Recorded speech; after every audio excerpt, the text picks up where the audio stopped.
Yan guys, ang lakas ng ulan.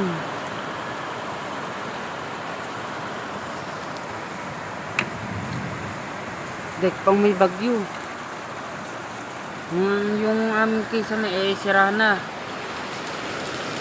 Yan o. Ang lakas guys. Oh shit eh.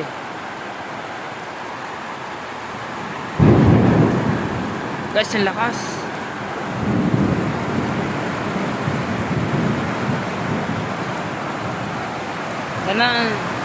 Sana wag mawala ng ilaw. Chargers ko pa to. Pero magbablog muna ako sa mga ganitong bagay.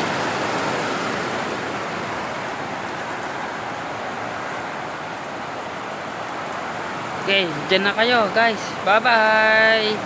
See you later.